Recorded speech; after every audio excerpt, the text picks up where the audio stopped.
Welcome, everyone. I think this is our fourth. I don't know, do we even have a name for these kind of intimate? Continuing education, yes.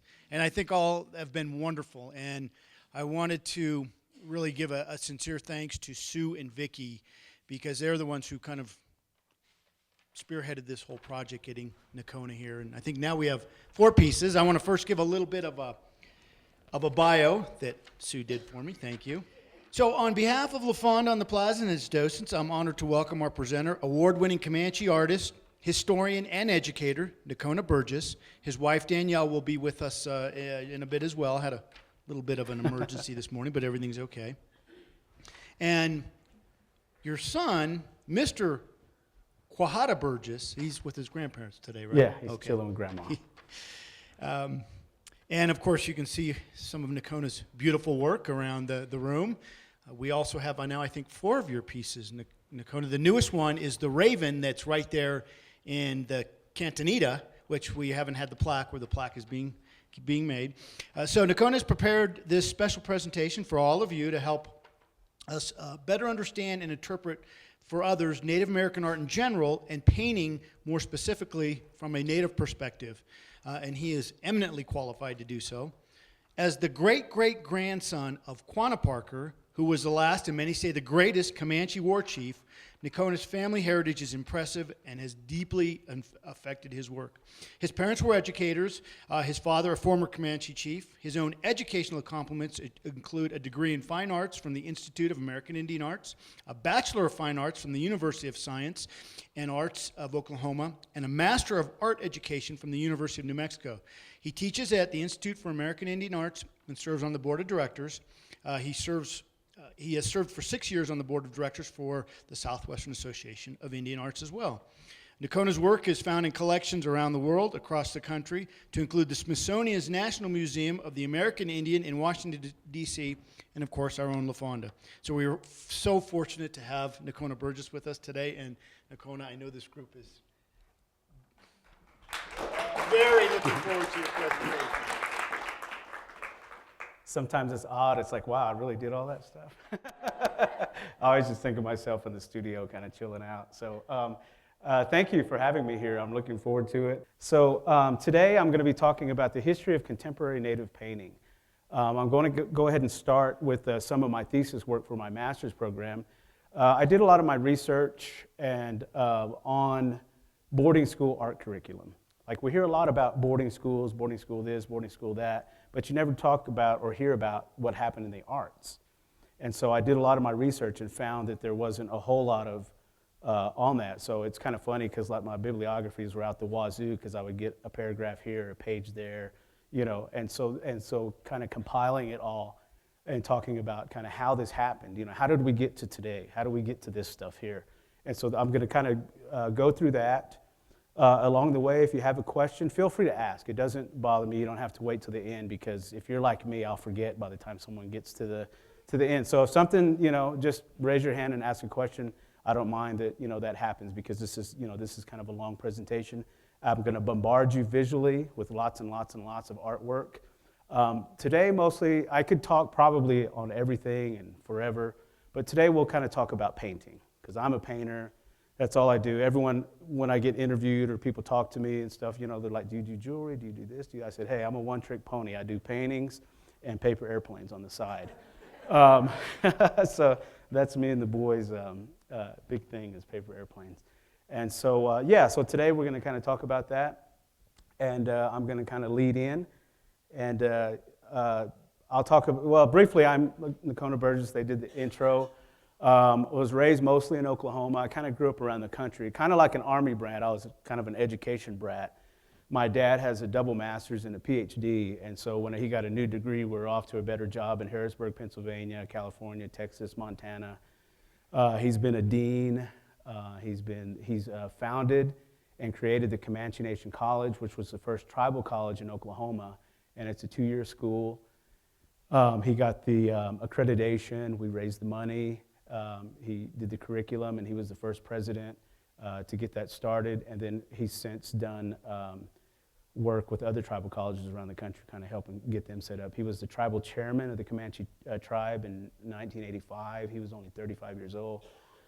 He's been a coach, he's been an art teacher, he's been the dean of academics at the Institute of American Indian Arts. So he's done a lot, and he grew up with his grandmother. His grandmother raised him in a traditional way. And then my mom, who's the Parker. Everyone talks about Nocona Burgess, but my mom is Lenora Parker, and she's the great-granddaughter of Quanah Parker. And her father is Simmons Parker, and my grandfather Simmons Parker was a Comanche code talker. A lot of people hear about the Navajo code talkers, but my grandfather Simmons was a Comanche code talker, and they were on the beaches in Normandy. And they were honored by the French government. In fact, about 2 summers ago, the French government had all the descendants come to France, and they had a big ceremony for them, kind of honoring. I think it was the 70th anniversary, 75th. My math is bad, but and then my mom is a counselor. She worked at a tribal school in Oklahoma, counseling kids. They just worked at a boarding school, and some of these kids just came from not a whole lot, and my mom just kind of helped them patch themselves up and get ready for the real world, as best she could. And so everyone always says, oh, you work with at-risk youth. And my mom always said, well, all youth is at risk, so especially raising me and my brother. She used to kind of joke, I know it sounds mean, but she used to say, I just always had a feeling that one of you guys weren't going to make it to 18. So as many trees as we fell out of and shot with BB guns and jumping ramps and all that kind of stuff. So so my parents, and my mom was one of 8 children. And so my parents were teenagers when they had me. My mom was 19, my dad was 18. I was at all of my dad's graduations from high school all the way up to, it kind of instilled in me that never quit attitude, because whenever I was in college and I was bitching about a paper or something like that, I kind of realized that I didn't have a child at home and I didn't necessarily have to go to work, and so what my parents did that. So my mom was a nurse's aide while my dad got his degree, because they kind of knew that a male at the time would probably make a better income first. So dad got his degree first, and then when he went to work, then my mom went to school. And I have a brother who's also an artist. My brother's name is Quanah Parker Burgess. And we just kind of, people always ask, what's it like growing up as an Indian? I'm like, I don't know. I emptied a lot of trash and mowed a lot of lawns and cleaned the garage. But we had a good, I was around my dad's grandmother a lot growing up, and my mom's father, Simmons. He used to babysit me when my parents were in school, and so I picked up a lot of traditions and music and songs and language from him. We just hang out and watch Gunsmoke and Bonanza and and sing Indian songs and stuff all before I started school. So so I had that connection with my grandparents, which was great. And the fact that my son is hanging out with my grandmother, with his grandmother today, is good. So that's important. That was kind of the basis of it. But then also, I guess my parents' grit and toughness, being prepared for the real world and wanting education. Because my dad, growing up tough, he said, everyone always told me I was going to be dead or in jail. He said, I kind of went to college out of spite. And he said, I never really knew I was smart until I got to college. And then, I don't think he made a B in college. And all of his bachelor's degrees, master's degree, and things like that. Because I remember when I was working on my master's degree, I think I forget which class it was, but it was tough. It was a research class, and I hated it. And he called me one afternoon. He goes, hey, how's that class going? I said, it's all right. I said, blah, blah, blah. I said, I've been doing good in all these. This class is tough. I said, if I get a B in it, I'll be happy. And he goes, yeah, we can't all be Rhodes Scholars. So my dad's also a Rhodes Scholar from the University of Oklahoma. So, and then I was like, all right, damn it. Ended up getting the A in the class, and it all worked out. So a little motivation there from Pop. So, we kind of grew up all over the place. Have a strong background in my tribal history, Comanche history. And I think that's, I remember a gift my grandfather gave me. It was, you remember the Time Life books that looked like the leather? I got some of those from him. And then he also gave me this contemporary art book, and it had the Warhols, and it had all the, everything in there. And so somewhere, I think along the way, those books collided in my brain. Never thinking about that, because, when my parents were going to college, we didn't have all the cable and all this kind of, so it's like, hey, get a book, get a drawing pad, occupy yourself, because we got to work on this paper. And so it was never the thought that, you're going to be an artist and all those types of things, but it was just kind of, creative thought, critical thinking. And so I think coming from a significant historical background, that kind of instilled me that idea, and then reading all those books from cover to cover, you know, the gunfighters and the railroads and the war chiefs and the warriors and all that stuff, just loved, you know, I just consumed that stuff. And then I think when I was in kindergarten, I won a poster contest, and there's a cowboy and Indian on it. My mom recently gave it back to me. And so, you know, so it's always kind of been there. And I think after high school, you know, drawing all my friends and drawing football players and drawing everybody's cars at school and stuff like that, you know, I didn't really know, you know, about being an artist. I mean, I knew people that were artists, and, you know, I just never thought to me. So I actually went to architecture school at the University of Oklahoma so that I could get a job. And so then, you know, after that, I kind of did that, and I stumbled out here one summer to hang out, and seeing that all my friends were attending the Institute of American Indian Arts, you know, and I was kind of like, what are you guys doing? And they're doing, well, we're at art school, and it's an Indian art school, and, you know, and so I thought, well, shoot, I'll take a semester and see what happens, and one thing led to another, and here I am. So, yeah, you know, so I just think that when I got there, and you start thinking about who you are, because my dad always said, when you do art, paint what you know, you know. And so that's where I really started kind of compiling this stuff. When I started painting, I thought, you know, what am I about? What is this about? What's happening? And even nowadays, you know, I mean, I know there's a big movement. You know, there's a lot of art going on in the Native community and stuff like that. And I catch flack from some of my contemporaries, like, oh, you're still painting Indians and blah, blah, blah. But my perspective is, being a historian, you know, I'm looking at these photographs. And at the time, historically, a lot of these people were thought of as the vanishing race, or less than human. You know, so they were taking these pictures and they were doing all these things. So they didn't get their proper due. I mean, I know they're beautiful, you know, and magnificent pictures, but they were, you know, they were postcards, and they were the vanishing race and all this kind of stuff. So I think, like, the historian in me, the artist in me, kind of put those together. And I want these to be human beings. I want these to be people. You know, they have stories. So when I'm looking at these images, I'm trying to find, where are they from, who are they, what tribe are they, you know, what was this person, as much information as I can, so that you know that these people were, you know, they were humans. And so if it's in your house, or if it's in your lobby, that this is a person, they had a story, this is the region of the country that they were from, this is the tribe, and what was this tribe known for?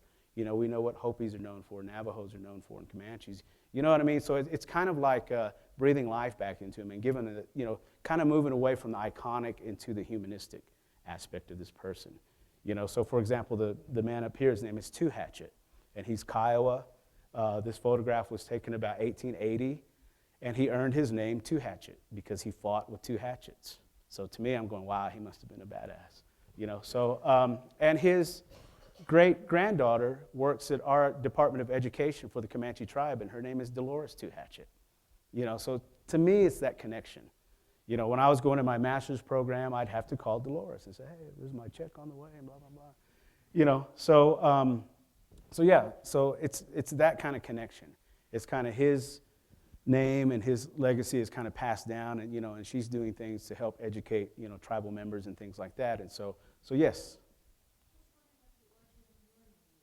Nocona Burgess. Nocona was Quanah Parker's father. So in Comanche, it's Pera Nocone, and it means to go and return. And it just means kind of like nomads, you know, and my brother always says it means lost. But as much as I've traveled all over the world, I guess the name fits, you know. I'm just kind of I think one of the Kennedys said there's two types of people in this world. There's whys and why nots, and I'm definitely a why not, you know. So yeah, and that's what I mean. It's the name of the person. And a lot of times there aren't names, but if I can find the region or the tribe and things like that. So that's kind of what my painting has become about. You know, I paint contemporary people, I paint friends, I paint models, and do things like that. And, you know, for a while there, I was painting a lot of rock icons because I grew up on Hendrix and I grew up on the Rolling Stones with my dad, digging through his collection and stuff like that. So I kind of got into painting that. I've done paintings of Muhammad Ali, you know, who I absolutely love. And so, you know, and then of course animals. You know, my grandmother always told me, you got to pay attention. You got to pay attention to what they're doing. I don't care where you go. And I wasn't doing that, and then we had moved out to Cochiti Lake about 9 years ago, and as we moved out there, and I would drive back and forth from Santa Fe, wow, all of a sudden the Cochiti Pueblo had buffalo, and there were coyotes and ravens and hawks and eagles and golden eagles and bald eagles, you know, and everything, and I was like, wow. And so I start harassing the local wildlife with my camera and taking pictures, and then I just kind of started painting animals again, And then it made me think about their story and our relationship. And even in contemporary, all the things that people think it's tribal or Indian things, but I mean, we use a lot of stuff like that in the modern life. I mean, you talk about what people want, a Mustang car. Why does they name that? Because it's something about a Mustang, or you have eagle eyes, or you have, you know what I mean? So we still use those animal traits even in modern life. So we're not too far away from that. So that's what I kind of start thinking about when I start doing animals and such. So, all right, so let's get into this. Any questions? All right, so let's go ahead and get into this. So I'm going to start, and about 1879, Carlisle Indian School was open, and so this was kind of after all the Indian Wars and all the settlement on the reservation, and they had this idea, like they started out with day schools. They were going to have schools on the reservations to educate the Indians and turn them into Americans. But those programs kind of didn't work because they were still in their communities. They were still at home, so after school they'd go home and they'd speak Hopi, or they'd speak Comanche, or they'd speak Kiowa, and then they were still close enough to participate in the ceremonies. So after kind of the day school process, well, then that was kind of scrapped, because they said, well, we need to get them away from there. So they start making these Indian schools away from home, and that's when they start moving children away from their reservation, away from their people. And then they had policies where, whatever the curriculum was. And so that was Carlisle was kind of the experiment. Charles Pratt, and they brought it there. So where I kind of start with the art is the kids got there and they had the curriculum, and then they were saying, okay, there's nothing in the curriculum about their culture, their history, or anything. We're going to take it out. But then after a while, there's a group called the Friends of the Indians. I believe they're Quakers, and they were kind of saying, well, there's got to be something.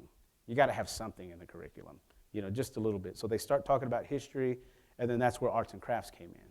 So that's when the very first contemporary art happened. You're at a boarding school. It's kind of pan-Indianism. You had kids from all over the country, and then all of a sudden they're doing maybe Pueblo pottery, but not everybody's Pueblo in there. Or they start doing Navajo-style weaving, or they start making, Penobscot baskets. And so they're doing these arts and crafts, and so you have kids from all over that are doing other tribes' arts and crafts, so that they have some in there. And that's where it the Indian kind of happened. And so some of it was still kind of carried over. Everybody kind of knows about about ledger art. So a lot of these kids were coming from those communities, and they were drawing. But then some of the guys that were actually in prison at Fort Marion in Florida were pretty young. And so they shipped some of these guys to Carlisle to get an education. So some of the warriors that were there. And so what happened is they brought that ledger style. And ledger style comes from calendar counts. On my Kiowa side of my family, the Onkos were the calendar keepers. That's my mom's mother. And so the Onkos were the calendar keepers. So I kind of come from a background of telling the story through art. And so the hides and the teepee and those kind of drawings kind of evolved into the ledger art. So when they were in prison and they didn't have the supplies, they gave them crayons and pencils and pens and paper, and that's where ledger art was kind of born, was from Fort Marion. And a little bit before that, whenever with the trading posts and stuff. And so they were kind of doing the same kind of art, but with new materials. So some of those young men were shipped off to Carlisle, and so they were kind of doing this art. So when the art program first started, they start doing this, and some of the other kids were copying it. Whether they were Plains Indians or not, they were kind of copying that ledger style, which is kind of happening again now, is a lot of people are kind of using that style. And so this was one of the students' works. Of course, there's no mention of a name, it's just kind of a whole slew of drawings and stuff from the students. And so based on the drawing, it's definitely Plains, but it looks really, Southern Plains. And so, and like I said, a lot of those guys in Fort Marion were from the Southern Plains. Yes? You can help me because I may have been saying something wrong. In two different resources I read when I was looking up what done, that the BIA did not formally approve teaching any of the cultural Right. values until 1930. Well, it was kind of, before that, it was kind of hit and miss. It was kind of, they were kind of at the will of the policy. You get a new administration in, they're going, nope, it's gone. Then you get another guy that comes in and goes, yep, let's do it. So it was always like that, and I'll kind of touch on that because it was totally hit and miss. So Carlisle, they started it, and they had Angel Decora there, who was an Indian lady teaching art. And so she was kind of responsible for kind of instilling, some sort of pride in the students about their history and their culture through the arts. And then I think when they saw that, they kind of axed it again. And so, so this is kind of the Indian Industrial School, back then, Carlisle, Pennsylvania. And this is some of the art. And the reason why they put this piece on there is because it shows the Indian and the soldier shaking hands. So they were already kind of politically pressured into drawing what they should be drawing and rather than what they want to be drawing. So this is kind of one of the, what happened there. So this is the early stages. This is contemporary art of its time. We don't think about it, but it's kind of an outside influence. It's kind of a European style studio area, so they're not at home, they're not on the reservation, they're not in their homelands, they're not doing their traditional arts. And so I did a couple papers in my writings. I did Indian boarding schools' impact on traditional arts and also on contemporary arts. And so the traditional was you're taking children away from their homeland, and so they're not doing their traditional pottery, they're not doing traditional beadwork or whatever they did in their tribe. And so you have this whole generation gap of people missing something. And then all of a sudden the effect on contemporary was they were at these schools painting on easels, painting in paints, and painting on canvas and drawing on paper. So you had kind of that thing happening at the same time. And then, as we know, some tribes, it really impacted them. I think Washoe baskets almost paid the total price, and they're still not back because you have granddaughters and daughters and stuff that are gone. And a lot of these kids never came back. So you get shipped to Pennsylvania, you have to pay your own way back at home in the summer break. Well, they didn't have the money for a train ticket, so they worked the farms during the summer. And then a lot of times they knew that they couldn't go back because they forgot their language, they forgot their culture, and so they just kind of went somewhere else. And so a lot of times they didn't come back. So they weren't able to come back and learn, pottery. They weren't able to come back and learn basketry and stuff like that. So you had this whole generation gap in the arts that was just no longer there. And so that's kind of, what's happening there as well. So these are some pictures. The top picture was kind of the art store, basically. They're selling the arts and crafts that the kids made in the class, in their studio. And the bottom, it shows their weaving. And so they're doing kind of the arts, and there's some easels and stuff in there. And who knows, is that a Navajo kid weaving? Maybe he's teaching it to all the other kids from all the other different tribes. So kind of that pan-Indianism has begun in this era. And so here is also Carlisle Indian School, and this is the studio. And so they're painting, looks just like this. So I mean, this is what's happening. This is what's going on. This is Carlisle, and this is a photograph of them painting in, a European studio style. And so, yes.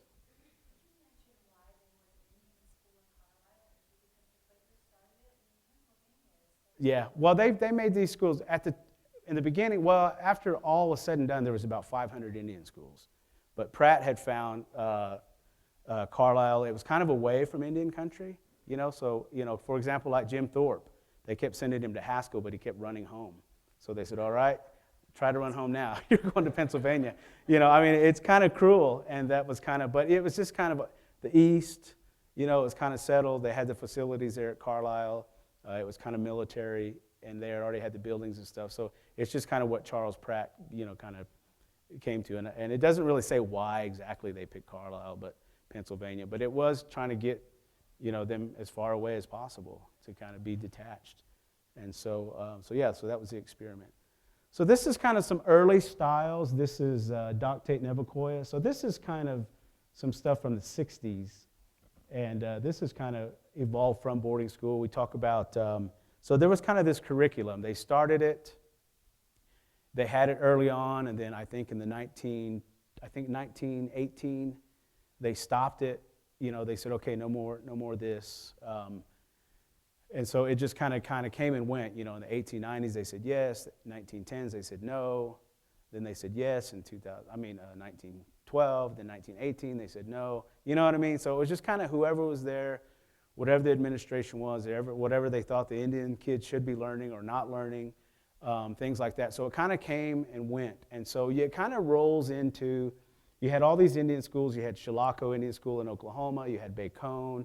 You had the Indian schools in California and Washington and Utah. And so what happened about 1920 is they were going to pull all the art programs again. But some places like Bacone and Santa Fe, and this was very impactful on all the art and stuff we see today, is because in 1920 Santa Fe was really becoming an art community. A lot of artists were flocking out here and flocking to Taos, and then you had the kids at the Santa Fe Indian School doing art. And so what happened was whenever the BIA was saying, okay, no more of this stuff, well, the Santa Fe Indian School and the Santa Fe community said no. They said, we're going to keep our art program. So this could almost kind of have happened in Oklahoma or Utah where this art scene kind of happened. So because of all the local artists and the art scene that was happening here, the Santa Fe Indian School kind of said, no, we're going to keep our art program. And then that's kind of when they brought in Dorothy Dunn. Dorothy Dunn was at the Santo Domingo Day School teaching that style, and then she eventually came up to Santa Fe Indian School and was kind of teaching that style. And so what was happening was there was a market for this. So the boarding school's idea was, we got to find something that these guys can do to make money. So once they leave school here, if they can weave rugs, they can make pottery, they can paint, they can sell and make a living. It's kind of this capitalist thing, like what are they going to do? Because they can't hunt like they did, or they can't do this. Some of the schools, it was farming skills, blacksmith skills, all those types of things they were teaching. And so that was kind of the idea with the art program, is that they needed to make some money and make a living. And so Santa Fe kind of kept that program. Like I said, the community, it was a budding art community and all that. And then because, of course, we know in 1922, the first Indian market was here. So it was already kind of starting to happen. And so Santa Fe Indian School happened, and then you had like the Dorothy Dunn. But it was still that point of what the teachers and the administration was saying, what was Indian art? This is what you're going to paint. You're going to paint ceremonies, you're going to paint this kind of stuff, and you're going to paint that, and it's got to be flat, it's got to be non-dimensional. And so when you read her writings, what she talked about, that's what it was, because she was the one saying this is what it was. And so what they did is when they had the art curriculum in Santa Fe, and she was kind of saying, and then the administration of Santa Fe would say, well, this is the art program. And then all of a sudden, they took that art program and they sent it to Utah, and they sent it to Oklahoma, and they sent it to Arizona. So all of this, so it was all written up. This is what Indian art is. This is how they should be doing. And so you see this definite flat style. So you see the people in Oklahoma doing that, and this is kind of a result of it. Some Dorothy Dunn influence. Even in the 50s and 60s. So that was kind of That was kind of the curriculum. This is how you do Indian art. This is what Indian art is, and this is kind of what's happening. And so for a long time, that's how it was done. So you see all this art from like the 1920s and 30s and 40s and 50s, it all kind of looks the same, Indian art. It's the flat style. If they weren't doing traditional arts and crafts, if they were doing painting, well, then this is kind of what was happening. And then all of a sudden, we start moving forward, and all of a sudden, someone like Alison Hauser comes along, okay?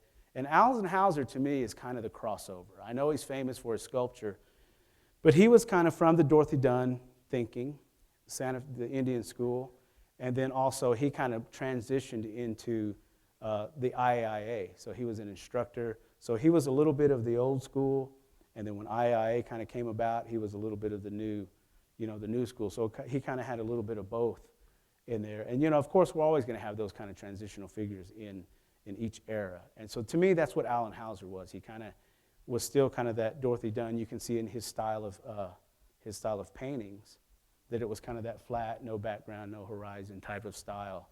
And so these are his early paintings. And so Alan started teaching at the Institute of American Indian Arts. And then in 1959, the University of Arizona started, let's see if I can find it in my notes here. So they started talking about art, and they start talking about, what's going to happen. And so they had kind of this contemporary meeting there in Arizona, and it was kind of the precursor to the Institute of American Indian Arts. They were talking about, how do we do this? How do we let them dictate what they want to do? So you had like Lloyd Kiva and all those people kind of involved in this. And so they had like this art, they had this workshop in Arizona, and then it kind of grew into IAIA. And so that they kind of moved here, and in 1962, that's kind of what happened. And so it was really like a lot of the local tribes were opposed to it because they were kind of saying, well, you know, it's art, we do art. And there's still kind of that thinking now. It's like, well, we already do art. Why do we need a school for it? You know, we already make pots, we already make moccasins, we already do things like that. So why is there a school? We need our kids to get a job. We need a vocation. So there was kind of some resistance from traditional Indians to this kind of, I don't know, bourgeois type thinking of, you know, fine art.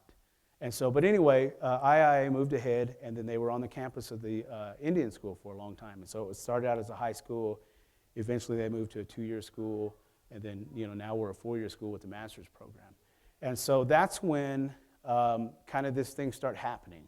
You know, 1962 it opened, and then they start bringing people in to teach other Native artists, other Native influences and non-Native artists and things like that. And it was really the first time that the Indian students and the artists were told, go for it, do it.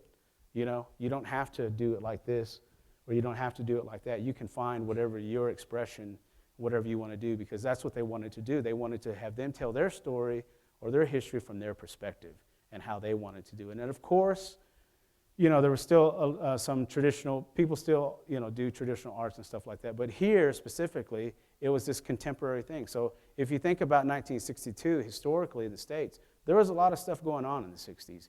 And so I think it just kind of started happening, and so they start taking these students to shows, and they start introducing them and showing them. And so they're getting influence from all around. And so that's when kind of this era happened. And so this is Fritz Shoulder's stuff before he came to IAIA. I always say before he became an Indian. So I have, there's lots of stories and history and things like that. And before he got influenced by the students, is what I'd like to say, or before he got influenced by T.C. Cannon. You know, he did a lot of this stuff, and, you know, he did his art and he did his thing, and then they had first asked Joan Hill to be the painting teacher, but she declined. And then they asked Fritz Shoulder. And so he came in, and so, and just like all of us, you know, if you guys are retired teachers or you've taught, you're influenced by your students as much as, you know, you influence them. And so this is kind of what happened here. He kind of came in, and he did this, you know, these types of paintings and work and things like that. And then all of a sudden, you know, you meet T.C. Cannon, and you're meeting all these people like Kevin Red Star, and, you know, things like that start to happen. And so it's kind of this new era in painting. And then there were other painting instructors, and this is Joan Hill's work. She's Cherokee from Oklahoma, and this is kind of what she's noted for, and this is kind of some of her early work. And so she was the one that was asked to be the professor of painting there at first. And so who knows how it would have looked, you know, if she had been here. So now you got this kind of contemporary painting. You got all this stuff going on. It's kind of brewing in the early mid-60s, and then about 1970s it really hit the scene because they start getting them these shows, and they start bringing people into the school, and they start traveling, and they're going to D.C., and they're going to New York, and they're showing everybody kind of what's happening out here. And then this is kind of the, you know, what's going on. So then T.C. Cannon comes along and changes everything, you know. So, I mean, even, you know, and I admit, you know, people go, oh, your stuff reminds me of Cannon. I'm like, yeah, I mean, that's what I got hooked on. It's, you know, and I try to tell people, to me, it's kind of similar to like a music style. You know, I always say there's probably no Stevie Ray Vaughan without Jimi Hendrix, and no Jimi Hendrix without Little Richard, and so on, you know. So it's kind of what you're attracted to, that look. There's something about it. And then as I start reading about T.C. Cannon, because my dad actually went to school at T.C. Cannon at the University of Central Oklahoma, and so they had known each other. My dad always accuses him of stealing his style.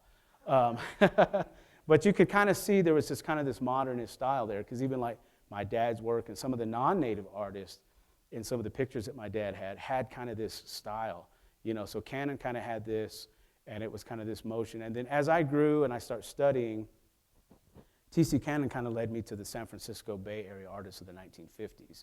And so those guys are like Nathan Olivares, Wayne Thiebaud, you know, and all those kind of Weeks. And so I would start looking at them with, you know, kind of the positive, negative space, the figures, the brush stroke, and all that kind of stuff. So he really helped me step off and kind of look at other art, because that's what he was doing. And so these are kind of some T.C. Cannons.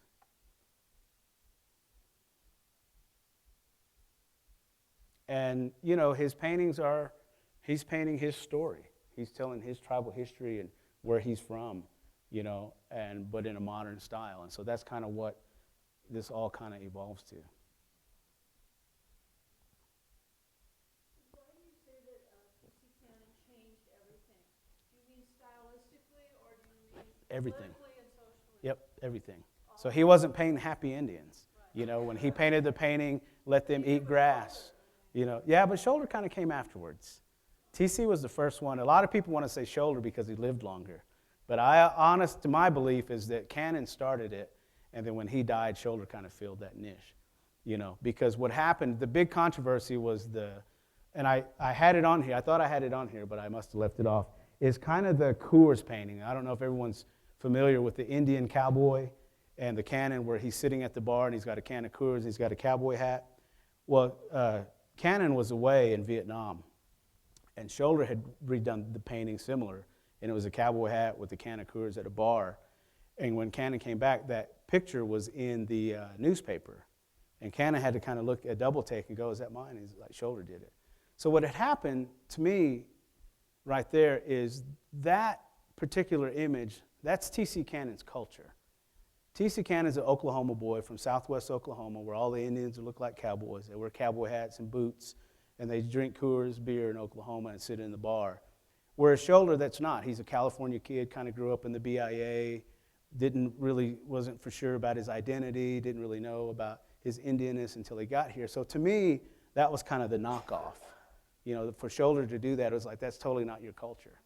You know what I mean? So it's kind of like... Cannon was really representing all the social realism, Right. where he was coming from culturally. Right, yeah. Shoulder is considered that he appropriated it? In a way. Of course, they're all speaking and it's a political time, and Shoulder kind of found his voice in other things too. But when it came to stuff like that, Cannon was the one that kind of pushed the buttons about Let Them Eat Grass and then the beer and then Vietnam and all those kind of things that he was dealing with. So like when I said he changed it, yes, stylistic he changed it, art way, what he was looking at, who his influences were, and then also, right, the subject matter, it wasn't dancers and it was, he did that stuff. He did, dancers and people and stuff like that, but he also did a lot of political images. And so that's kind of why it changed. It was style, it was what he was painting and why he was painting. And this is one of my favorites. I don't know how many times I've painted this painting over and over. It must have, just kind of in college and on my own. And just trying to, you try to pick the brain of the artist to kind of get a feel for it. And, and I catch a lot of flack with my views on the whole Cannon Shoulder thing because people are kind of, this is how it is. But it's just research I've done and people I've talked to and things like that. And who knows? Neither one is here, and one passed, before its time, but you could see the impact of both, of what's happening and then what happened after them, and then with Dominga and all those kind of things, and it just kind of grew out of that. And when I talk about contemporary Native painting, I talk about how it's still so young, because all those guys, unless they died young or early, those guys are still here. They're all my dad's age, so it's not. When you talk about pottery and jewelry and weaving and baskets, those go on eons. But when you talk about contemporary Native painting, because I find that when you get out of Santa Fe, there's not any pockets of it. There might be a show in New York, there might be a show in Chicago, but there's not galleries of it. You know what I mean? And so that's when I'm talking to some of my students that are painters, they go to a show here and they're like, wow, there's, and even Scottsdale's kind of new, because people's idea in some of these places of Indian art is pottery, jewelry, nothing wrong with that. But so it's still relatively new. Because like I said, all those guys that started this, that start doing that, they're in their 60s, they're 65, 66, around 70 years old. So they're by no means ancient, they're still here and, they're still working and they're still doing this, So they're not in the history, they're in the history books, but they're not gone, Right now he probably would have been, I think TC probably would have been about 67 years old. He died when he was 35 or something? No, he's like 30. Yeah, he was very young. So that's what I mean. So when we're talking about this style or this movement, and it all happens so rapid, because I just see everything, when I'm talking to students and we're talking about painting and you're in painting class and, There's a lot of people painting Star Wars, and there's a lot of people painting hip-hop and graffiti, and, it just happens so fast, that these movements are happening and things like that. But in reality, it's just a small snippet of time. And so especially with IAIA and what's going on here. So like I said, when I'm talking about this, it's just not out there. It's not really well known. A lot of people here know it. You see it. You can walk down the road and see Tony Abeda. You can go across the street and see Dan Dominga. You can go down the other road and see Kevin Red Star, or Mateo Romero. So it's just like I said, it's just that it's new. And 40 years old, 45 years old is still new. And so in the context of everything. So that's why I kind of wanted to kind of talk about it, because a lot of people don't know about it because it is so new. There's books and books and books on jewelry and pottery and everything like that. But this is just kind of still early on. There's rumors and there's some stories and there's a little book here and a little book there. So it's kind of, I think it's just now kind of getting its time, what's happening, because I see a big evolution at the school where I'm working of what students are painting or what their story is. And a lot of times when I talk about contemporary painting, I really look at, and it really made me look when I was doing my research, because what happened is the boarding schools all happened. And so you're being dictated to what, even after IAIA started, all the other boarding schools still kept that old curriculum. So even in the 60s, 70s, and early 80s, they're still doing that old school. So you see a lot of that still happening there. But then all of a sudden in 1980, they closed 95% of all Indian boarding schools. I think they kept Riverside Indian School open in California, the other Riverside Indian School in Oklahoma. I think it's called Sherman Indian School in California, Riverside Indian School in Oklahoma, and then a couple in Washington. And I think there was just about 5 that stayed open. So what happened is all of a sudden, all these kids and all these future artists, they're not being shipped off, to boarding schools and being told what they should paint, but all of a sudden they're having to go to public school. So all of a sudden they're watching Star Wars and they're skateboarding and they're doing all the things that normal American kids do, and they're not being shipped off. And so that's their reality. And if you see a lot of artists that are coming up now, like the Ryan Singers and people like that, they're about that age, because I'm thinking 1980, I was 11 years old, and so all those guys are about my age and younger, so they're starting to go to public school. And so now you see a lot of the Star Wars, you see the skateboards, you see the hip-hop, you see the graffiti influence. It's because all those guys were going to regular school with everybody else, and so their reality is different. Their art classes are different. Their art classes aren't, okay, this is what you got to draw an eagle dancer, or you got to do a ceremony, or you got to do a teepee. It's like, hey, man, I just went and saw Star Wars and loved it. I'm going to paint it. You know what I mean? Same thing. So I'm drawing football players, and I'm drawing cards, and I'm drawing all that kind of stuff. So you're kind of doing your own thing, and I think that's where that separation is, like 1980, and you see a lot of that stuff that's happening now. And when you go around and you see a lot of contemporary stuff, there's a big influence of it going on. And so this is kind of Canon-ish, shoulder-ish, from the previous stripes. So I think Shoulder painted a lot of stripes. This is Canon's self-portrait. And, I love his humor, and that's kind of, it was funny. It's kind of not the stoic Indian anymore. There were some funny, things and funny stories, and, then him being a veteran and all that kind of stuff. And then at the same time, then you have Kevin Red Star.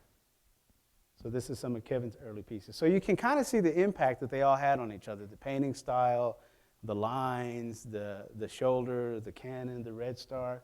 And then as they go kind of forward, they all kind of separate a little bit from here. So these are kind of some early Kevin Red Star pieces.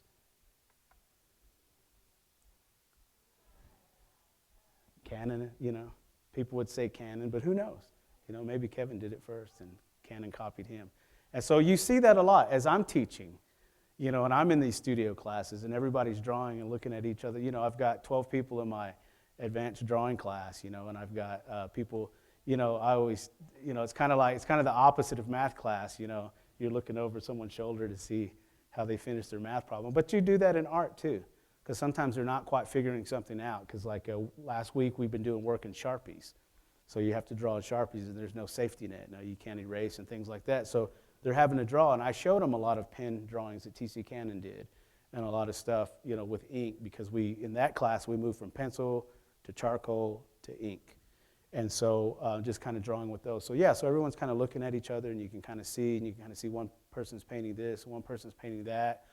And then I always kind of tease some of the guys that I work with about putting some of the things of mine in their paintings, because one kid, his name's Dale Kerfman, and he was the poster artist for SWIA Indian Market this summer. He did the ravens and the riders and stuff, and he kind of had all those little squares and the little circles, and I was like, hey, man, come on. And he said, I'm not going to lie about it. And I said, hey, I did the same thing to Cannon. I did the same thing to Nieto, and, so on and so forth. So, yeah, so it happens, And so I'm just going to kind of go through some of these images. So here's some more Kevin.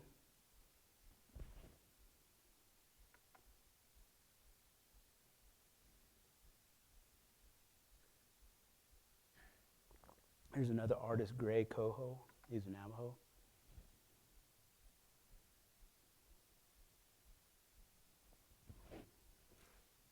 And if you have any questions, feel free to ask. So this is kind of this is Gray Coho as well. So you can kind of see it moving away from, yes? What year did the American Indian movement start?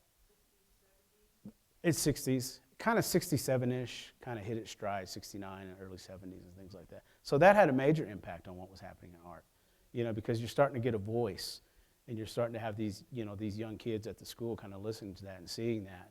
And and so, it's about telling their story and somebody's listening, and it's not, like I said, it's not the happy Indian anymore. It's kind of like, hey, wait a second, this is what's happening. This is Gray Coho again.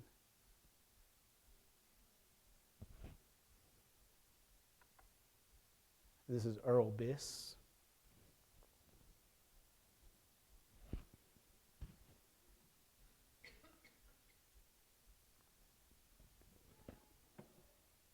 So this is mid-70s, heading into the early 80s.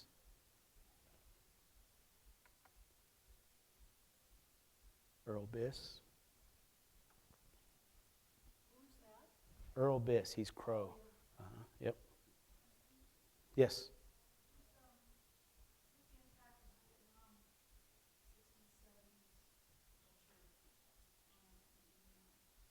A lot, because Cannon was a Vietnam vet. He was there, so a lot of them were there, and it had to do, I think it had to kind of, you talk about being a warrior, so a lot of times you weren't able to be a warrior, and in some sense, a lot of the men that went, because there was a large gap from when the last war was, because I remember my grandfather talking about being able to be a warrior, because his grandfather was, but his father wasn't. So you're talking Quanah Parker fought against the United States government, fought against Texas.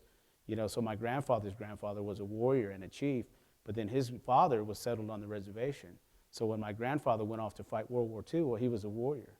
He got to prove himself. So I think that had an impact, because a lot, per capita, Native Americans have always served the most, and it was that warriorness, but also opportunity. You're flat, broke, poor on the reservation. What are your options? The Army. So the combination of that. And so, so you see a lot of that.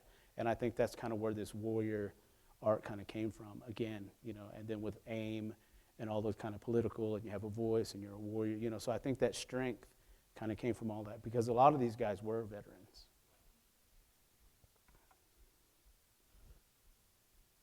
This is Earl Biss as well. You can see a lot of B.C. Nolan, huh? So.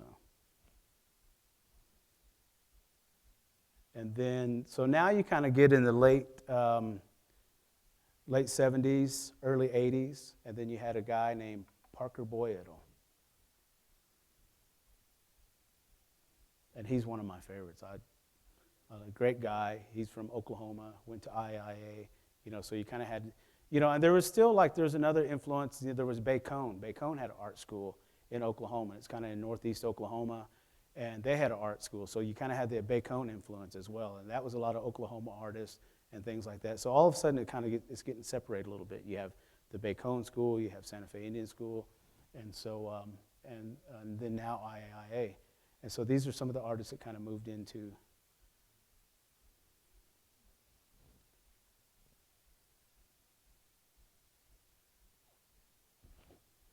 And so you can really see his kind of Oklahoma, kind of the flat style, but then also kind of this real contemporary motion. And then now we have Ben Harjo. So it's just moving. And it's moving rapidly in art history pace. You know what I mean? Because you think about, what's happening. I seen, we were in England and we got to go to all the museums this summer and just looking at a lot of the art, and I'm thinking about that. I'm thinking about, wow, art history, this stuff, how long these eras lasted. Some of them lasted 100 years, some of them were short, you're talking about the impressionists and the expressionists and all these kind of things, so you start talking about what's happening and all the influence. But, ours is like this little bitty window of 40 years, and it's covered everything. You talk about from the Dorothy Dunn, and then all of a sudden that's still that influence of the Indian schools in the 50s and 60s, and then all of a sudden you got this stuff, just 20 years later, And so to me, it's kind of like we're trying to get caught up, and get up to speed. And so you have Chanteau Biguet. This is some of his early stuff. And I always say, with Native Americans, for being such a small population in the world, and even a small population in the United States, as far as artists, they cover everything. I mean, we got film, we got painting, we got traditional arts, we got art they've been doing for thousands and thousands of years, and you have people that are doing super contemporary. So you can walk around and every artist almost fills every, description of art. And I'm kind of proud of that, we're so, you have people that are doing, pottery that they've always done. And then you have people working at the Institute of American Indian Arts. We have what they call a Fab Lab. And we have students that are printing things in 3D. We have a 3D printer. We have laser cutters. So we had this girl that made porcupine quills with the 3D printer, And so they're these big porcupine quills. And so you have another girl that used the laser etcher. She scanned these Lakota beadwork designs, and she was making moccasins. And so she put the leather before she sewed them in moccasins flat, and she laser etched the beadwork designs, and then she made the moccasins. So they're kind of these burned in. And another girl made a clear acrylic jewelry based on Osage jewelry. So the kind of the conchos and stuff that they wear in the bracelets, but they were all etched in acrylic, clear acrylic, and they were based on Osage designs. So you have a lot of this stuff coming in. So it's just that technology and that influence. And, and I always tell and I tell my students in my class, you got these little computers at your fingertips. You can see the whole world right here. And I said, use it. And so, so they're doing, I've got a young lady making me stencils based on Comanche and Kiowa parfleche and beadwork designs, that I'm going to use in my work. And it's all going to be cut with the laser on paper or plastic. And so, so you have that. You have jewelry, you have the contemporary jewelry. So you have people making things, and they're printing it in 3D in gypsum, and then they're casting it in silver. So we have foundry pours out there. So we have everything. But then we still have a beading club, and we still have people making moccasins, and we still have people making jewelry and pottery in a traditional sense. So it's everything. Even at the little school out there, there's just everything's happening. So I'm bopping around looking at all the students and what they're doing. And my favorite thing is I kind of see some knucklehead, and you think, oh, this guy's over here, he never talks. And then all of a sudden you go see his artwork, and you're like, holy cow. Yeah, that's always the best thing, is because, you kind of, I don't say underestimate, but you just don't know. They're like this 20-year-old, 19-year-old kid, and they don't know if they're coming or going half the time. And then all of a sudden you see this fabulous painting, or you see this digital work they did. And we have the digital dome there. They're doing film work in 360 degrees. So they got this dome that spins around, and they can film in 3D. They have animation, they have film. Everyone's running around making movies. And, so we have everything. And so then you have people, a lot of the kids are still from traditional communities. We got kids from Santo Domingo. We got kids from the Navajo Reservation that go home on the weekends and help their parents shear sheep and make yarn and make rug.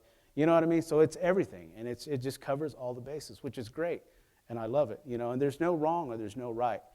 There's kids that grew up in Phoenix, kids that grew up in Chicago that know absolutely nothing about their culture, but they come here and they're trying to find something.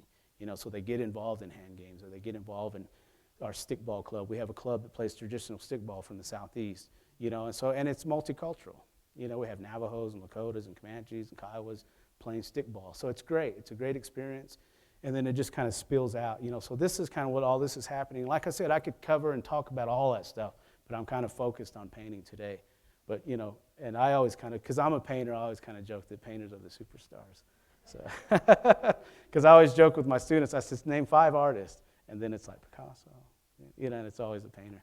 So these are Shanto's works.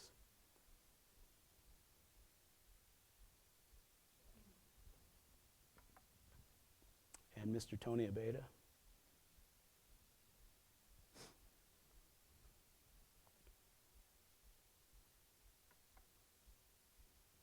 We're talking Tony in the 80s, which now is a ways back, but Tony's only, 50 now, So it's kind of, you know what I mean? So the evolution of just Tony Abeda from there to now, is still short. It's a short time frame, because I remember when I first came out, I remember when I discovered IAIA and I first came out, I met Tony Abeda, and he's already kind of hitting the stratosphere, and you're like, wow, somebody's doing this. Some young Indian guy's doing this, why can't I, do that or have, because I didn't have an idea that you could do that. A lot of the Oklahoma Indian artists that I knew were older guys. They had been doing it for a long time, and it was all kind of the same. But then when you meet someone like him and you meet Darren Vigil Gray, or before he was Gray, it was Darren Vigil, just kind of hanging out and, having a beer and talking to people and seeing what's going on. And it's just like, wow, this can really happen. And so, so it was very impactful for me. And like I said, I just, ever the historian reading and things like that, and that's kind of how I stumbled on this when I was doing my research for my master's program, is just looking at kind of the boarding school. And, because now when I'm walking around Indian Market and I'm looking at stuff, I'm kind of looking at people's age and what they're painting and what they're doing and where they're from and what's in, what is in their art. So I'm kind of analyzing them, and as I'm looking around, of what's happening. Where are these people from? Because you talk about Tony's father was a great artist, and but he painted in that kind of old school Indian school style, and then Tony kind of moved away from that. How and why? Was it the IAIA influence, that kind of modern style? And so what is everybody looking at? What is Tony looking at? And Tony's kind of moving away from what his father did. And so it's kind of, what are they looking at? Who are they looking at? Who are they talking to? And so we're all kind of looking at each other because it's a small circle.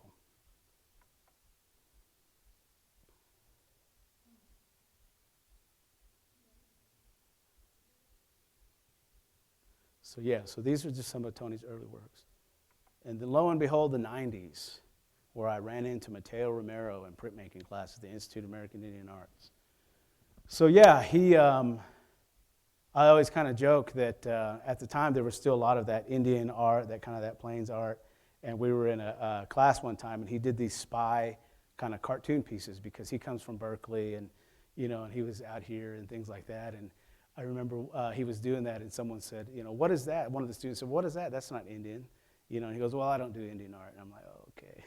So I kind of tease him. I was like, you do now. But he was still, we were talking about that. We were probably 19. I think he was a little bit older than me. And so, so we were just, same thing. We were those same knuckleheads in printmaking class trying to figure it all out. And what is Indian art? What do you do? What are you obligated to do? Are you obligated to do anything? Can you do spy pictures? Can I just paint stripes? Or, what do you do? And so those are all the kind of the questions that you have to answer yourself. I was on Native American Calling last week, and it was about art. And someone asked me, who's your audience? I said, I think to me, I said, my audience is me, and you have to be true to yourself first. I said, then your audience will probably come. Sometimes it never comes. I mean, you look at someone like Van Gogh, his audience never came. You know what I mean? So you do what you do. And then I had another conversation where a lady said, we were at a dinner, and she goes, well, as an artist, I think you just have to, sometimes you have to paint what sells, and then you got to paint for yourself. And I said, that's not true, because you have no idea what's going to sell. You just got to paint for yourself and be your first audience first. You have to have an aesthetic. You have to know what it looks like and feels like to you. And then you get out there, and hopefully you find, the right place. And sometimes there's right places wrong. I said, if you're a seascape artist, you probably don't want to have a gallery in Lincoln, Nebraska, And so those are kind of the questions that you have, As an artist alone in your studio, you talk to yourself a lot. And so, and I don't think you plan, because I don't know how many times I've been interviewed, but how would you describe your art? Well, what are you? What ism or ist are you? And I'm like, I have no idea. I don't walk in the studio, and I'm an artist. I don't plan.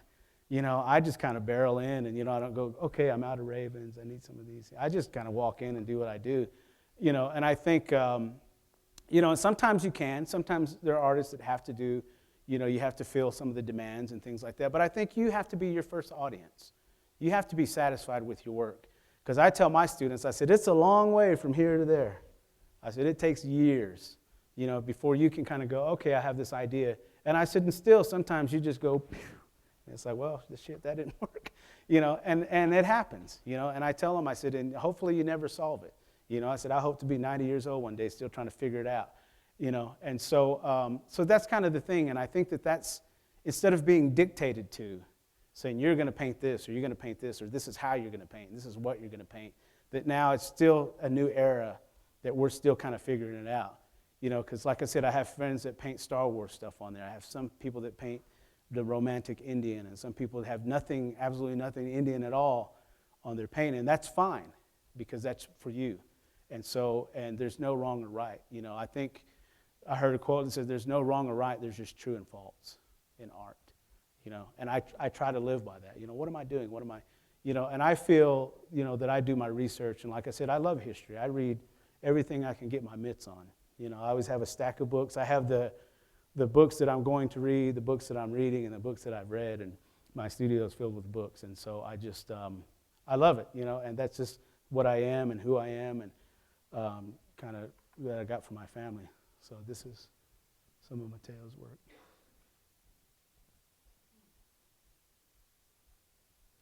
So yeah, would this be an Indian art painting?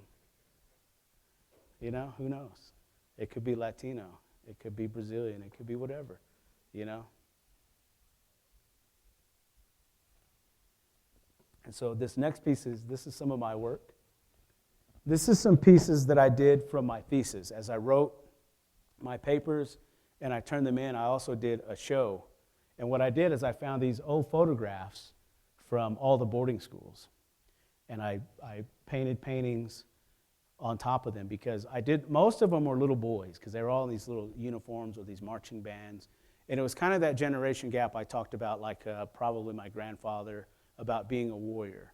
So it's kind of all these little boys that probably before they got shipped off to boarding school, their aspirations were to be like their fathers or grandfathers and be warriors and earn, notoriety in the tribe of being that. But then all of a sudden they're in a marching band in Kansas or Pennsylvania, or they're at the YMCA and taking orders, and they're not being who they wanted to be or aspired to be. And so I did a lot of these paintings with this. So the marcher up top is a drum major from Haskell in 1930.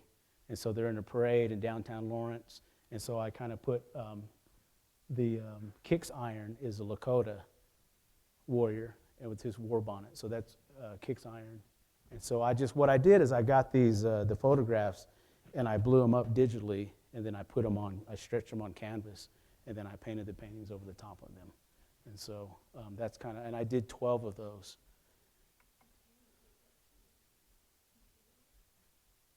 Yeah, well, he kind of paints around the painting instead of just, because like his, I think he would just kind of paint in the image, where I kind of painted a separate image. So yes. Yes?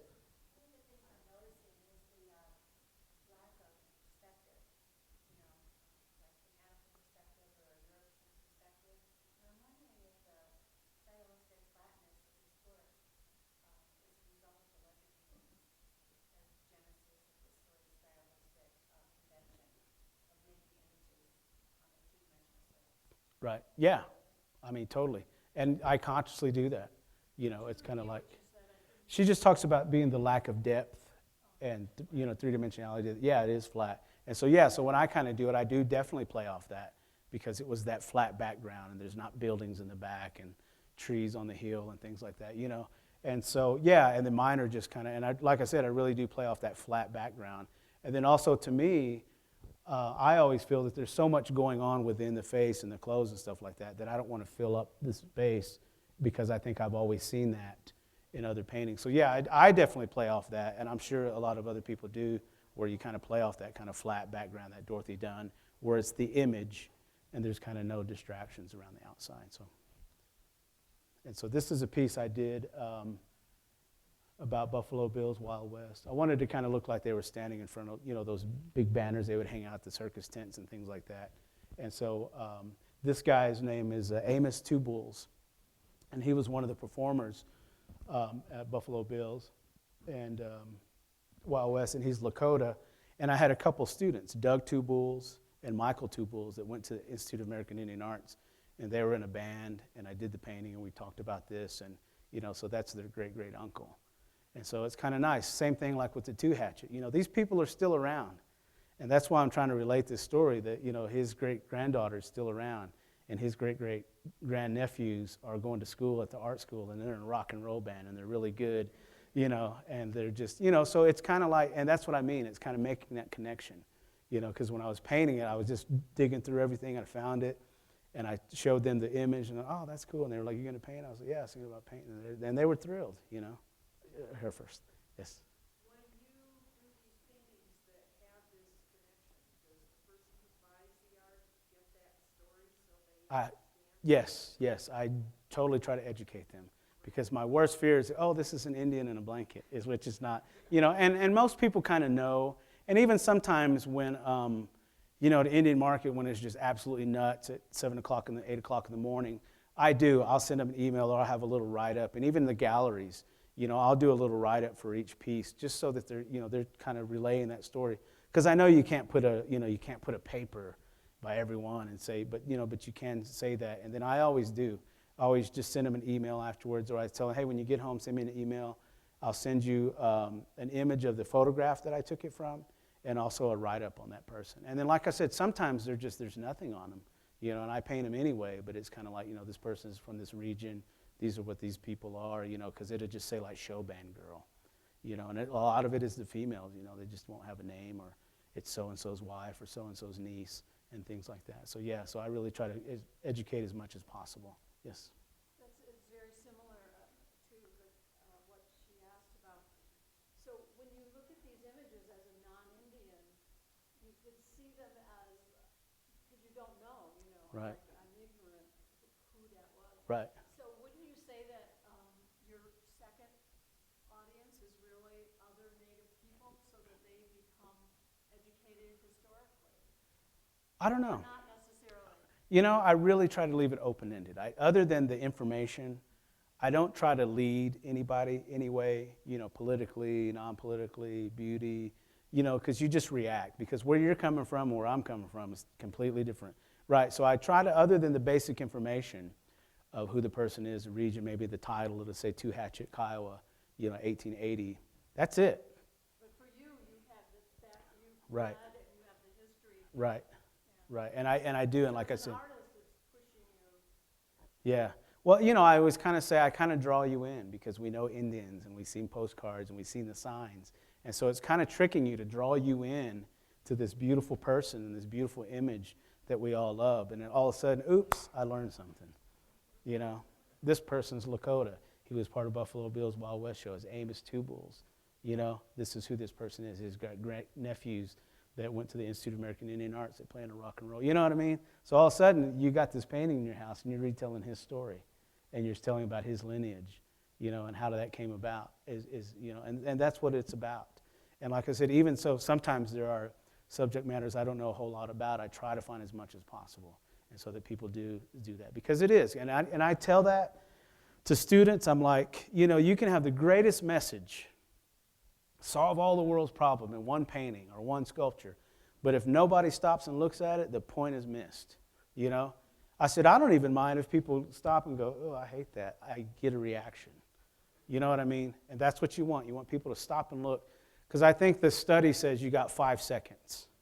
So when people bop into a museum or bop into a gallery or bop by your booth, you got about 5 seconds to catch them. And all these little neat things here, all these little bells and whistles, catch them and draw them in. It's kind of like an attraction to a person, whether it be a friend or a lover. You look and all of a sudden there's something there. And then all of a sudden you approach it, because they found studies that says looking at art is the same. You have the same emotional feel as falling in love or loving something. So you have that attraction, it says something to you, and you look. And then once you meet that person, or you say hi, or you stare at them for a long time and creep them out, then you, and then you look at it, and then you want more. How is this painted? What is this? Because all of a sudden people look at it, And they're looking, they're attracted to it. Wow, what is this? And then they want more. How is this painted? What is this? This is acrylic on canvas. What is that? Why did you paint that?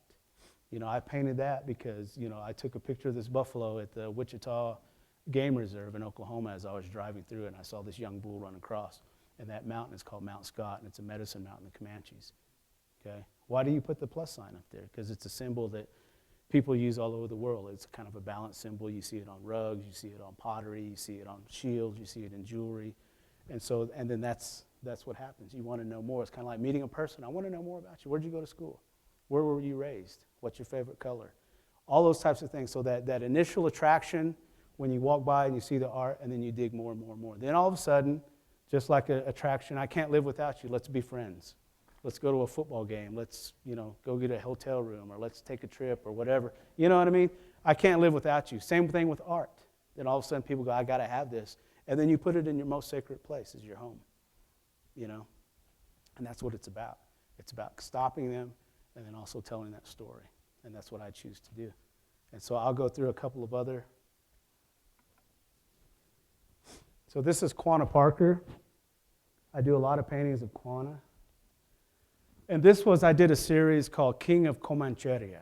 The Spanish used to call Comanche country Comancheria. It used to be called Apacheria when the Apaches had it. Then the Comanches kind of moved in the Comanches were Shoshones. They pushed into New Mexico, got the horse from the Spanish, pushed onto the plains, and Comancheria was eastern New Mexico, Texas, parts of Chihuahua, Oklahoma, parts of Kansas, and Colorado.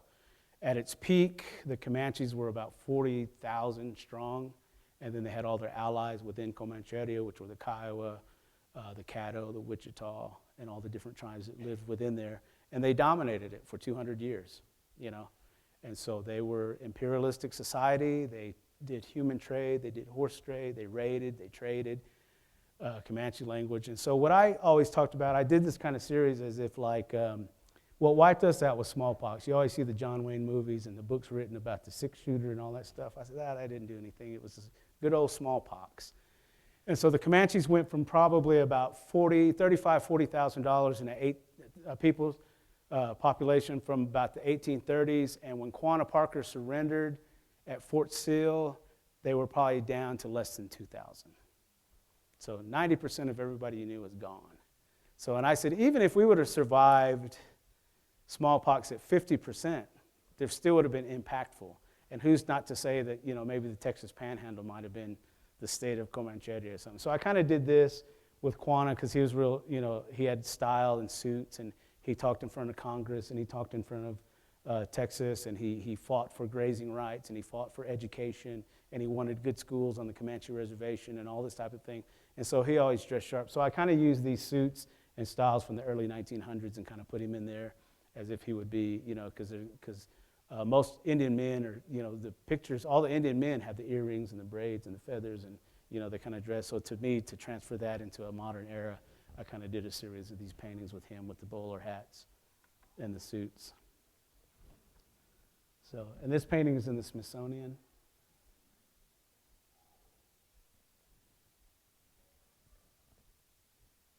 So Kevin Gover saw it and had to have it. So it's not actually in the collection. One of my students said, did you know that's hanging in his office? So it's kind of like, oh, that's cool. So yeah. And so these are some paintings of recent. And he's Shoshone. And Shoshones are from Idaho, Wyoming area.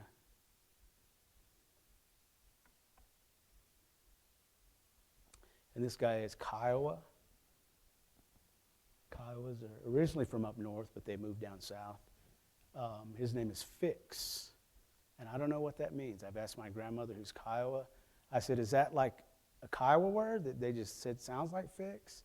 I said, or is it an English name? Is it, a white name named Fix? Is he the guy that fixed everybody's broken bows and arrows? Or I don't know, but he's Kiowa. This is about 1880, 1885. His name is Fix. Everywhere I looked, some of them don't have a name, but all the names that I found, they call him Fix. So who knows? Yes, sir. No, it's southern. Well, it's plains. So they're like eagle bones and bird bones. So yeah, so it's like plains. The breastplates is always from the Lakota all the way down to the Comanches. And so you can tell the different tribes. Like some of them have the long, like the Comanches and Kiowa start doing the smaller, so they would do like a 4-piece because they were sturdier, so they would block arrows and hatchets and stuff like that. So they start making them. So when they're in sections of 3 and 4, that was kind of more Comanche Kiowa because they would make them in smaller and they'd be stronger rather than one long one where it would break easy. So yeah. Yes, ma'am.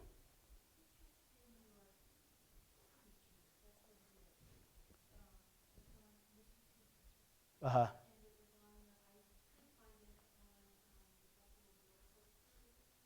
Oh, it might have been cropped out or something. I don't always write it so you can see it from a mile away. I don't, because I like R.C. Gorman always said, write it big and see, and it's like, I always just try to stick it on the side. And sometimes it's a similar color.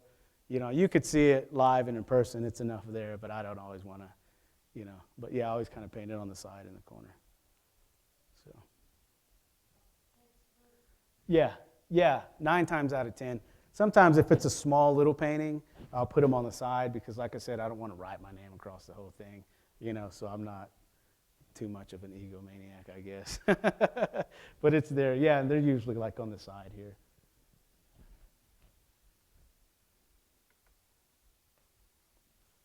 And this is Little Hawk, Cheyenne. And this was kind of when all the guns and God kind of craze was happening. So I did a little play off the stars and stripes and guns and the cross earrings and, all the kind of the obsession. So I try to put some political subtleties in there.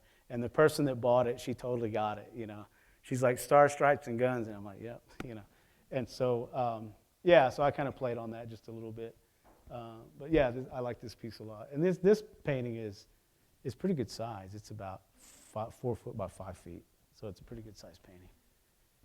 I recently saw it in a home magazine. I had no idea. I was just kind of looking through, because I always look, when I get inspiration for paints, I always go to the hardware store and buy those little paint swatches or those little books that says, The Colors of Spring, Paint Your Kitchen. Because sometimes my worst fear is like, oh man, all my color palette is going to be exactly the same. And so I go and get those and I look, because you might see like a yellow that goes with a plum or a gray or what, because I'm always just trying to get paintings. And then I always flip through home decor magazines and fashion magazines and things like that. And I think I was at Walmart flipping through a home magazine, and I was like, oh, cool, made a magazine. So yeah, And this is Tachiku, and in Comanche it's Tatikoa. And this is my dad's great-grandfather. My great-great-grandfather on my other side. So Quanah Parker is my mother's, Tachiku is my father's. And his daughter, Daisy Tachiku, raised my dad. And so it's kind of that close. And he was a medicine man. And he just, and his daughter Daisy was my great-grandmother. I grew up around her. And she didn't get shipped off to boarding school. Because my dad said whenever they had land allotments and things like that and cattle, that he had land and he had money.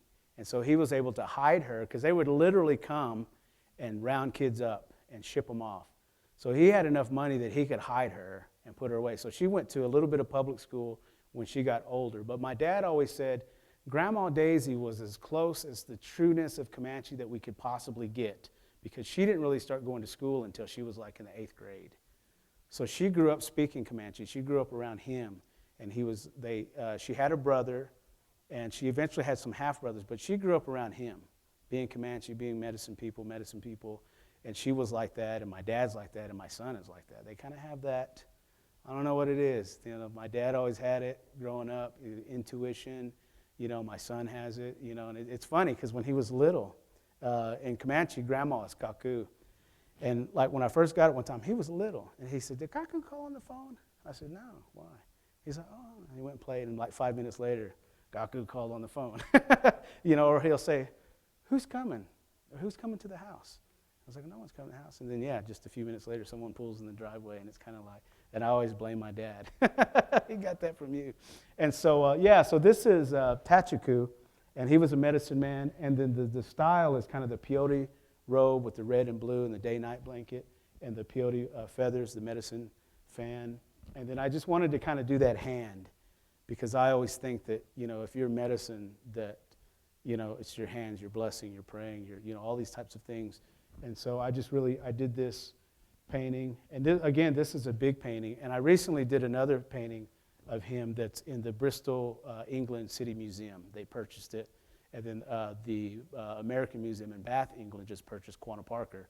So I said I left images of both of my great-great-grandfathers in England, which is kind of nice for me. So I told my mom, I said, your great-grandfather is in Bath, Dad, yours is in Bristol. So we got it covered. We got Southwest England covered.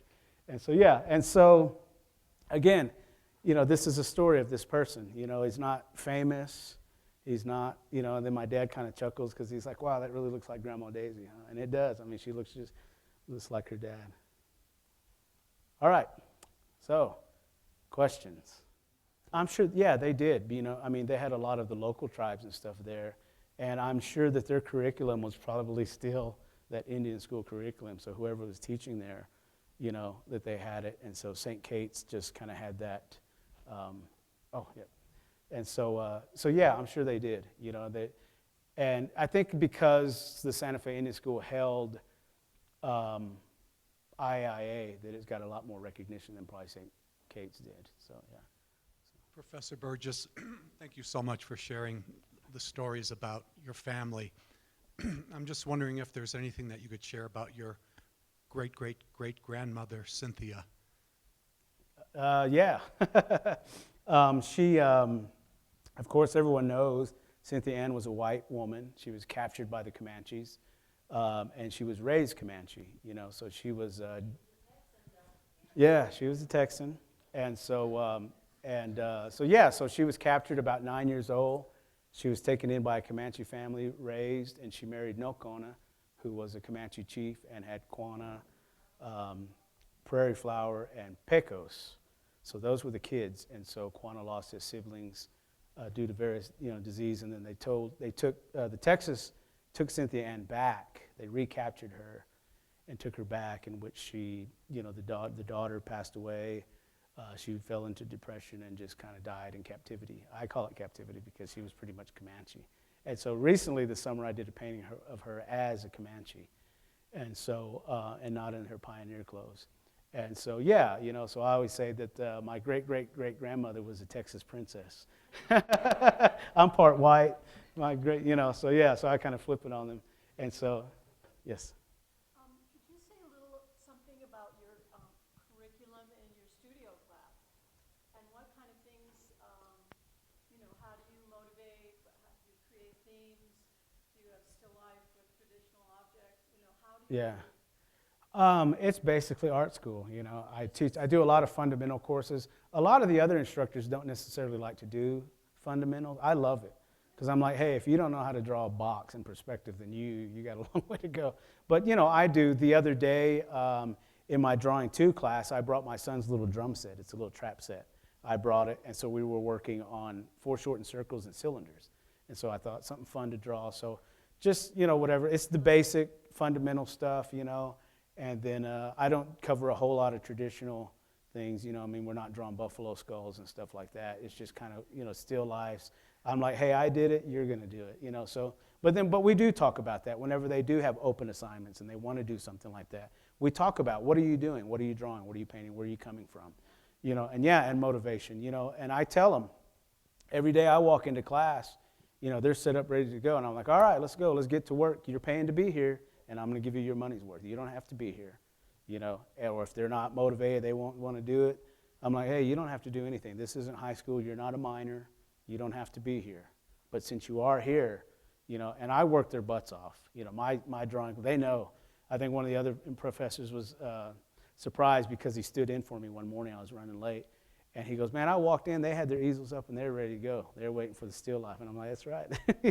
But they know. And I tell them, I said, this is your first step in this long career. I said, I don't care if you're a museum studies major or if you're a digital media major or you're a photography major, the things you're learning in Drawing 1 are going to apply. We're talking about perspective, and we're talking about design, and we're talking about value, and we're talking about all those types of things that if you're a photographer, if you're a digital media person, that it applies. I said, if you're a museum studies major, when people bring artwork in, you're going to have this drawing class, and you're going to know what it's about. We talk about materials and all that type of thing. And I said, you're practicing for a career outside of here. You got to show up and go to work every day. you know, because there's a great Chuck Close. I don't know if everyone's heard of Chuck Close, but he's an artist. He does the big giant portraits, and I think he has cerebral palsy. And he always says, amateurs wait for inspiration, the rest of us go to work every day. And I told him, I said, you're in training to go to work. I said, because if you don't, I said, there's people like me out there that'll eat you alive. I said, I'm always ready, you know, always ready to go. I said, and you can't wait to be inspired. I said, and even if you're not, I said, there's days where I'm in a lull and I'm not quite on point. I said, but I can gesso canvases, or I can go shopping and build my inventory. I can organize my music. I can vacuum. I can read. I can do my research. I can do all those other things that I'll need whenever I do approach the canvas. I said, because if you don't do those, all of a sudden it's 2 o'clock in the morning, you're inspired, you go paint, you're like, oh shoot, I'm out of red. Or what am I doing? You know what I mean? Or man, I don't even have any canvases prepped. So there's all those other things, and that's what I'm talking about when it's like go to work every day. And I try to keep that energy in my studio. Even if I'm reading, if I'm doing research, I go in the studio, you know, I'll turn on the stereo and I'll look up images on the computer, or I'll sit in the studio chairs and read. You know, what am I reading? What am I painting? What am I reading about this person? What am I finding out? I keep that energy in the studio, and that's what I mean that we go to work every day. Not every day's painting, you know, but some days it's sketching, some days it's doing stuff like that, and, you know, some days it's just me and the boy in the studio just, you know, messing around. So, yep, so yeah, that's kind of what I tell them. I really coach them up. I really try to coach them to be prepared to kind of move forward, and so, and look at art as a career, as a job.